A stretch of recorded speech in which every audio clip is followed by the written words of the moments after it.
गत 25 तारीख ठारू आमर नर्सिंग ऑफिसर्स माने स्ट्राइक रे जाइछंती। 2 दिन 25-26 तारीख रे से माने केवल माने नॉन इमरजेंसी डिपार्टमेंट रे वार्ड गुडाकर जो माने नर्सिंग ऑफिसर्स थिले से माने स्ट्राइक रे जाइथिले। आउ आजी से माने संपूर्ण कार्य बंद आंदोलन करछंती। इवन जो गुडाक इमरजेंसी डिपार्टमेंट आईसीयू जो एसएनसीयू पिकू ओटी सब गुडाकर नर्सिंग ऑफिसर्स स्ट्राइक रे बसछंती।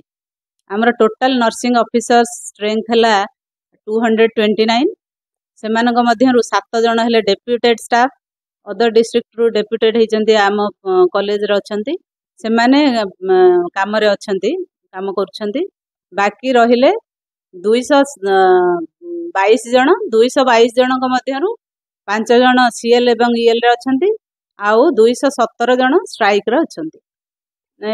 रोगी सेवा चली जे आमे ऑप्टिमम लेवल पर्यंत सर्विस देई पारुनु रोगी सेवा देई पारुनु कहीं ना आमर आमे जो आमर ट्रेनी नर्सिंग स्टूडेंट्स अछंती आमर कोरापुट रो जेति प्राइवेट नर्सिंग कॉलेज रो स्टूडेंट माने आम पाखरे ट्रेनिंग नउचंती सेमान को लगेई कि आमे काम करूछु रोगी सेवा करूछु।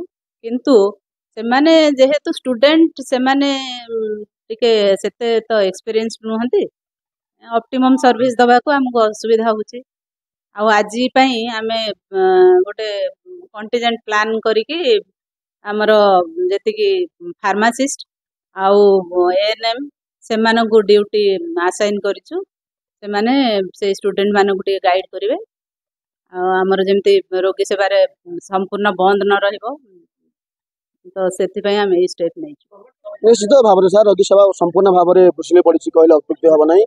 बर्तमान एसएनसी रे आमर नॉन एक्सपीरियंस स्टूडेंट अछंती जो माने फर्स्ट ईयर पढुछंती एवं आमर कैजुअलिटी रे नॉन एक्सपीरियंस स्टूडेंट अछंती फर्स्ट ईयर पढुछंती एवं आमर सर्जरी अटी ऑर्थोपेडिक अटी संपूर्ण भाव में बंद हो जाइछि। कौन स्टूडेंट तो करि परिबेनी सेडा मते बंद हो जाइछि एवं आमर ब्रेन एक्सीडेंट जोड़ा आमर रोड एक्सीडेंट जोड़ा ब्रेन जो मानकर हेमरेज अछि से मानकर ऑपरेशन मत हो पारु नहीं एवं आमर सर्जरी आईसीयू ऑपरेशन पर जो पेशेंट माने रहंती सेटा मत संपूर्ण भाव में बंद हो जाइछि एवं आमर पेडियाट्रिक आईसीयू जो माने छोटे छोटे पिला माने जन्म होई कि जो ट्रीटमेंट होंती सेटा संपूर्ण भाव में भूषिले पड़ी एवं एई आंदोलन जे पर्यंत आमर गवर्नमेंट लेवल रे गोटे हाई कमिटी फॉर्मेशन है कि हमको प्रोसीडिंग लेटर दे नाहंती एवं गोटे लिमिट पीरियड एतके दिन भीतर हम करी कि जदी हमको लेखा दे नाहंती से पर्यंत आमर आंदोलन जारी रहिबो।